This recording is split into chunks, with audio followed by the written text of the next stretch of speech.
अस्सलाम वालेकुम, कैसे हैं आप सब लोग। आज की इस वीडियो में हम लोग डिस्कस करने जा रहे हैं डॉपलर इफेक्ट के कुछ एमसीक्यूज़ को। बेसिकली इसमें से कुछ ऐसे एमसीक्यूज़ आ जाते हैं जो स्टूडेंट्स को बहुत ज़्यादा कंफ्यूज करते हैं। वो कंफ्यूज होते हैं कि इस एमसीक्यूज़ में कौन सा केस लगेगा।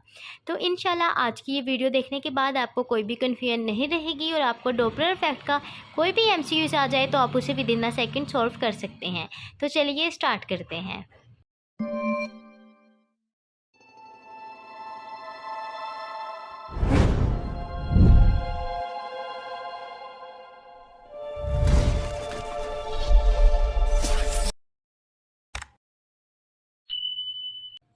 जी देखें ये एमसीक्यूज।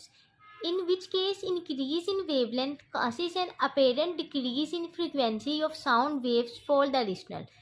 अब डॉपलर इफेक्ट के हमारे पास 4 केसेस होते हैं। उनमें से 2 केसेस में जो हमारे पास अपेरेंट फ्रीक्वेंसी होती है ना वो डिक्रीज होती है। वो कौन से 2 केसेस थे? Case number 2 and case number 4 में हमारे पास अपेरेंट जो फ्रीक्वेंसी है वो डिक्रीज होती है। अब हम एक बार वो 4 केसेस जो है वो उन्हें डिस्कस भी कर लेते हैं कि अगर किसी स्टूडेंट को कोई कन्फ्यूजन भी हो तो वो ना रहे। ठीक है, अब देखें हम एक एक करके इन 4 केसेस को एक्सप्लेन करते हैं। फर्स्ट केस देखें जिसमें ऑब्जर्वर जो होता है वो मूव करता होता है सोर्स की तरफ। एक बात जो याद रखनी है वो ये है कि स्पीड ऑफ साउंड होती है वो हमेशा सोर्स से ऑब्जर्वर की तरफ होती है। ठीक है, तो जो रिलेटिव वेलोसिटी होगी वो हमारे पास v प्लस यू होगी क्योंकि ऑब्जर्वर जो है वो मूव कर रहा है सोर्स ऑफ साउंड की तरफ। ठीक है, और जो स्पीड ऑफ साउंड है वो सोर्स से ऑब्जर्वर की तरफ मूव कर रही है। दोनों की जो डायरेक्शन है वो ऑपोजिट है।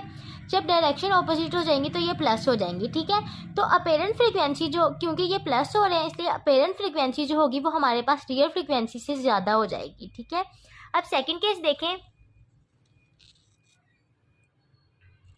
सेकंड केस में हमारे पास ये होता है कि जो ऑब्जर्वर होता है ना वो moves away from the source. यानी पहले केस में वो सोर्स की तरफ मूव कर रहा था, अब उसने सोर्स से दूर जाना है तो वो सोर्स से दूर इस तरफ जाएगा। और जो स्पीड ऑफ साउंड होगी वो मैंने अभी बताया वो हमेशा सोर्स से ऑब्जर्वर की तरफ ही मूव करेगी। अब ये दोनों जो है वो सेम डायरेक्शन में मूव कर रहे हैं, इसकी वजह से जो हमारे पास रिलेटिव वेलोसिटी होगी वो v माइनस यू ओ हो जाएगा। ठीक है, यू ओ का मतलब है जो वेलोसिटी ऑफ ऑब्जर्वर है, यानी ऑब्जर्वर जिस वेलोसिटी के साथ मूव कर रहा है। अब उसके बाद हम लोगों ने देखा है कि अपेरेंट फ्रीक्वेंसी जो होगी वो हमारे पास रियल फ्रीक्वेंसी से कम हो जाएगी क्योंकि माइनस का साइन आ गया। ठीक है, अब देखें थर्ड केस।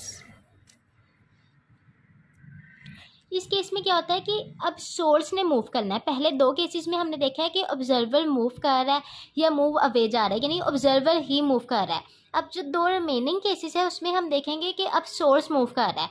अब थर्ड केस में होता है कि सोर्स मूव कर रहा है ऑब्जर्वर की तरफ, तो जो स्पीड ऑफ साउंड होती है वो तो वैसे ही सोर्स से ऑब्जर्वर की तरफ ही होती है। ठीक है, अब उसके बाद हम लोगों ने देखा है कि जो सोर्स है वो मूव कर रहा है ऑब्जर्वर की तरफ, तो v और us इन दोनों की डायरेक्शन जो है वो बिल्कुल सेम है।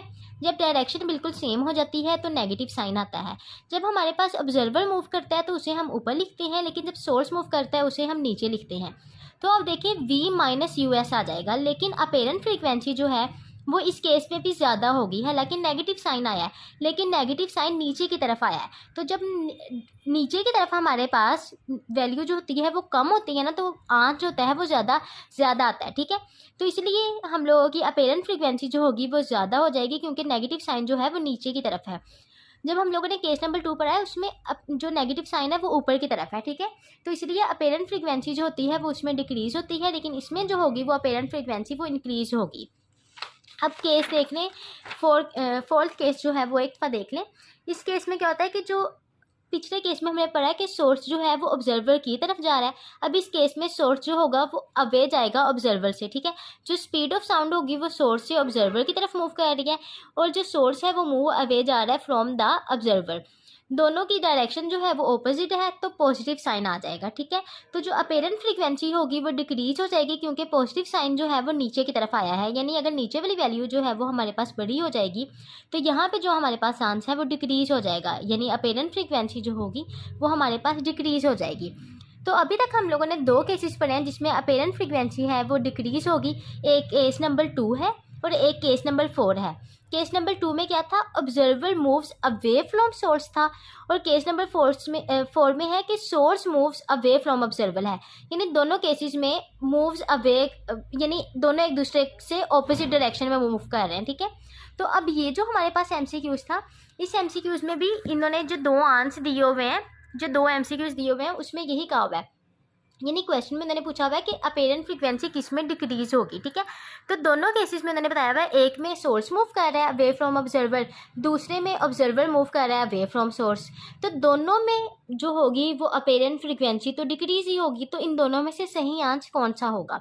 तो अब आपने एक शॉर्ट ट्रिक है वो आपने याद रखनी है, वो ये है, देखिए जब हमारे पास चेंज इन वेवलेंथ करने से फ्रीक्वेंसी चेंज होगी तो मतलब सोर्स मूव कर रहा है, ठीक है। लेकिन जब वेलोसिटी चेंज करने से फ्रीक्वेंसी चेंज होगी तो ऑब्जर्वर मूव कर रहा है। अब इस क्वेश्चन में हमारे पास इंक्रीज इन वेवलेंथ, यानी वेवलेंथ के इंक्रीज होने से फ्रीक्वेंसी डिक्रीज हो रही है, क्योंकि फ्रीक्वेंसी और वेवलेंथ का जो है वो इनवर्स रिलेशन है। तो इस क्वेश्चन में उन्होंने कहा हुआ है कि जब वेवलेंथ इंक्रीज होगी तो फ्रीक्वेंसी डिक्रीज होगी, यानी सोर्स मूव कर रहा है। तो इसलिए जब सोर्स मूव करेगा ना अवे फ्रॉम ऑब्जर्वर, तो हमारे पास अपेरेंट फ्रीक्वेंसी डिक्रीज होगी इंक्रीज इन वेवलेंथ के केस में। अगर वो क्वेश्चन में बता देते कि हमारे पास वेलोसिटी जो है वो डिक्रीज हो रही है, अपेरेंट डिक्रीज इन फ्रीक्वेंसी किस केस में होगा, तो हमारे पास आंसर ये होता, ठीक है। यानी वेलोसिटी की डिक्रीज करने से फ्रीक्वेंसी भी डिक्रीज होगी, और ये कब होगा, इन दोनों में डायरेक्ट रिलेशन कब होगा, जब ऑब्जर्वर मूव करेगा, ठीक है। उम्मीद है इस ट्रिक की अब आपको समझ आ गई होगी। अगर अब आपको इस तरह का कोई भी एमसीक्यू आ जाएगा तो आप इसीलिए उसे सॉल्व कर सकते हैं। Next MCQ is if source and observer moving toward each other with velocities what will be the correct relation for observe frequency, ठीक है। तो अभी हमने केस नंबर 1 और 3 में देखा है कि जब ऑब्जर्वर मूव करेगा सोर्स की तरफ तो हमारे पास फार्मूला ये होगा, और जब सोर्स मूव करेगा ऑब्जर्वर की तरफ तो हमारे पास फार्मूला ये होगा। ये हमने केस नंबर 1 में देखा था, ये हमने केस नंबर 3 में देखा था, ठीक है। तो अब जब हमने इसे पुट करना है तो जो वेलोसिटी होगी वो इस वेलोसिटी से कट हो जाएगी, ठीक है। जो ऑब्जर्वर की वेलोसिटी होगी वो ऊपर आएगी, सोर्स की नीचे आएगी, ठीक है। तो ये जो होगा वो इसका करेक्ट रिलेशन बन जाएगा ऑब्जर्व फ्रीक्वेंसी के लिए। Got it. Next MCQs, with what speed an observer should move towards stationary source such that apparent frequency is double than the actual if v is the speed of sound। तो सबसे पहले आपको इस तरह का कोई भी एमसीक्यूज आ जाए तो आपने सबसे पहले देखना है कि ये डॉपलर इफेक्ट का कौन सा केस है। तो इस एमसीक्यूज में जो ऑब्जर्वर है वो मूव कर रहा है टूवर्ड सोर्स, तो जो ये केस है वो केस नंबर 1 है। तो आपने फार्मूला पुट किया है। अब ये हमें क्वेश्चन में कहते हैं जो अपेरेंट फ्रीक्वेंसी है वो डबल हो गई है एक्चुअल फ्रीक्वेंसी के, तो आपने ये जो फ्रीक्वेंसी है पेरेंट फ्रीक्वेंसी इसे डबल कर देना है रियल फ्रीक्वेंसी के, ठीक है। तो अब जब आपने इसे सॉल्व करना है तो आपके पास जो आंसर है वो ये आ जाएगा, ठीक है। तो अब उन्होंने हमसे क्वेश्चन में यही पूछा हुआ है कि ऑब्जर्वर कितनी स्पीड के साथ मूव कर रहा है स्टेशनरी सोर्स की तरफ, ठीक है। तो वो कितनी स्पीड होगी v के इक्वल हो जाएगा। Next MCQs, if an observer moves toward the stationary source with 1/5 of speed of sound, what will be percentage increase in apparent frequency will be। देखिए अब उन्होंने हमसे इस क्वेश्चन में कहा हुआ है कि ऑब्जर्वर मूव कर रहा है स्टेशनरी सोर्स की तरफ, ठीक है। तो इसमें भी वही फार्मूला लगेगा जो ऊपर वाले क्वेश्चन में यूज़ हुआ है, ठीक है। अब वो हमें कहते हैं जो ऑब्जर्वर है वो कितनी स्पीड के साथ मूव कर रहा है, 1/5 of speed of sound. Speed of sound v के इक्वल होता है, ठीक है। तो ऑब्जर्वर कितनी स्पीड के साथ मूव कर रहा है, 1/5 ऑफ स्पीड ऑफ साउंड, ठीक है। तो हम लोगों ने इसकी जगह जो है ये पुट करना है। जब हम इन वैल्यूज़ को पुट करेंगे तो हमारे पास ये आंसर आ जाएगा, ठीक है। तो अब उन्होंने हमसे क्वेश्चन में ये पूछा हुआ है कि परसेंटेज इंक्रीज कितना होगा अपेरेंट फ्रीक्वेंसी में। तो जितना ये आया है इसको माइनस कर देंगे जो हमारे पास रियल फ्रीक्वेंसी होती है उससे, तो हमारे पास 0.2 आ जाएगा। उन्होंने हमसे क्वेश्चन में परसेंटेज में पूछा हुआ है। अगर परसेंटेज में ना पूछा होता तो 0.2 आंसर आता, लेकिन अब परसेंटेज में पूछा है तो 0.2 को मल्टीप्लाई करेंगे 100 से तो हमारे पास 20% आंसर आ जाएगा। नेक्स्ट एमसीक्यूज, इस एमसीक्यूज में देखें वो हमसे कहते हैं कि जो सोर्स है वो अवे जा रहा है ऑब्जर्वर से, ठीक है। तो जब सोर्स अवे जाता है ऑब्जर्वर से, ये कौन सा केस है, ये फॉल्ट केस है। तो जो शॉर्टकट यूज होगा वो ये होगा। क्वेश्चन में वो हमसे कहते हैं कि जो अपेरेंट फ्रीक्वेंसी है वो 6/7 टाइम्स है ओरिजिनल फ्रीक्वेंसी की। हमने वैल्यूज़ को पुट किया तो जो हमारे पास आंसर है वो ये आ गया है, ठीक है। देखिए अब ये जो है ये हमारे पास स्पीड ऑफ साउंड आ गई है, ठीक है। लेकिन क्वेश्चन में इन्होंने हमसे पूछा हुआ है कि साउंड सोर्स कितनी स्पीड के साथ अवे जा रहा है ऑब्जर्वर से, ठीक है। यानी इन्होंने हमसे यूएस पूछा है, तो इसलिए हम लोगों ने यूएस जब बताएंगे तो वो v/6 आ जाएगा और जो स्पीड ऑफ साउंड है वो 6 यूएस के इक्वल है, ठीक है। नेक्स्ट एमसीक्यूज देखें। इस एमसीक्यूज में जो सोर्स है वो ऑब्जर्वर की तरफ मूव कर रहा है, तो ये हमारे पास थर्ड केस है, ठीक है। इसमें वो हमें बताते हैं कि जो हमारे पास ये यू एस है वो is equal to 1/10 of speed of sound के इक्वल है, ठीक है। हमने वैल्यूज को पुट किया तो हमारे पास 10/9 आंसर आ गया। अब इस क्वेश्चन में जो स्टूडेंट्स गलती करते हैं वो 10/9 ही आंसर में लिख देते हैं, लेकिन देखिए क्वेश्चन में उन्होंने हमसे पूछा है वह हुआ है कि ratio of real to apparent frequency क्या होगी। अब ये जो है ना ये हमारे पास एफ, ये ऊपर वाली जो है ये हमारे पास अपेरेंट फ्रीक्वेंसी होती है, ये नीचे वाली रियल फ्रीक्वेंसी होती है। तो जो अपेरेंट फ्रीक्वेंसी है वो 10 की इक्वल है, रियल फ्रीक्वेंसी 9 की इक्वल है। लेकिन क्वेश्चन में उन्होंने हमसे रियल टू अपेरेंट फ्रीक्वेंसी पूछी है, अपेरेंट टू रियल फ्रीक्वेंसी नहीं पूछी। अगर तो अपेरेंट टू रियल फ्रीक्वेंसी की रेशो पूछते तो 10/9 आंसर आता, लेकिन अब उन्होंने रेशो जो है वो रियल टू अपेरेंट फ्रीक्वेंसी पूछी है, तो 9/10 जो होगा वो इसका आंसर आएगा। Next MCQ is if source is moving in a circle in anti-clockwise direction and observer is at point P, at which point apparent frequency will be maximum। तो देखें क्वेश्चन में उन्होंने हमसे कहा हुआ है कि एंटी क्लॉकवाइज डायरेक्शन में, तो एंटी क्लॉकवाइज डायरेक्शन जो होती है ना वो इस तरह होती है, ठीक है। एंटी क्लॉकवाइज डायरेक्शन इस तरफ होगी तो जो वेलोसिटी ए की होगी वो इस तरफ जाएगी, सी की इस तरफ जाएगी, बी की इस तरफ जाएगी, डी की इस तरफ जाएगी, ठीक है। एंटी क्लॉकवाइज डायरेक्शन यूँ होती है ना, तो वेलोसिटी ऑफ बी एक ऐसा पॉइंट है जो कि मूव कर रहा है टूवर्ड्स द पी।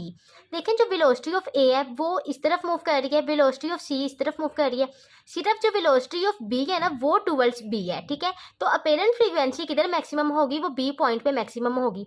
अगर अब इसी क्वेश्चन को हम क्लॉकवाइज के केस में देखें, अब देखें ये क्लॉकवाइज का केस है। अब क्लॉकवाइज केस जो होता है ना वो इस तरह होता है, ठीक है। अब देखें जब ये इस तरह मूव करेगा तो ए जो होगा उसकी वेलोसिटी जो होगी ना, वेलोसिटी ऑफ ए वो टूवर्ड्स पी होगी, डी की जो वेलोसिटी होगी वो इधर होगी, बी की वेलोसिटी इधर होगी, सी की वेलोसिटी इधर होगी। तो सिर्फ ए की वेलोसिटी जो है ना वो टूवर्ड्स पी है, तो डॉपलर इफेक्ट के मुताबिक जो मैक्सिमम हियर होगी ना, जो मैक्सिमम फ्रिक्वेंसी होगी वो एट पॉइंट ए होगी, ठीक है। तो इसका जो आंसर होगा वो अल्फा है। Next MCQ is if another observer is standing at center of circle, which of following will be true। तो अब आपने याद रखना है कि अगर ऑब्जर्वर जो होगा वो सर्कल के सेंटर में खड़ा होगा तो जितने भी पॉइंट्स पर फ्रीक्वेंसी होगी सर्कल के, यानी सर्कल में जितने भी पॉइंट्स होंगे उन पे जो फ्रीक्वेंसी होगी वो बिल्कुल सेम होगी, ठीक है। देखिए अब ये वाला एमसीक्यूज भी बिल्कुल वैसे ही सॉल्व होगा जिस तरह हमने पिछले एमसीक्यूज सॉल्व किए हैं।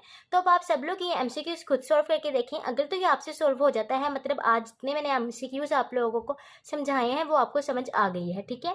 तो अब आप जब इसे सॉल्व कर लें उसके बाद आप इसको एक दफ़ा इसका सोल्यूशन भी देख सकते हैं अगर किसी को नहीं समझ आई तो, ठीक है।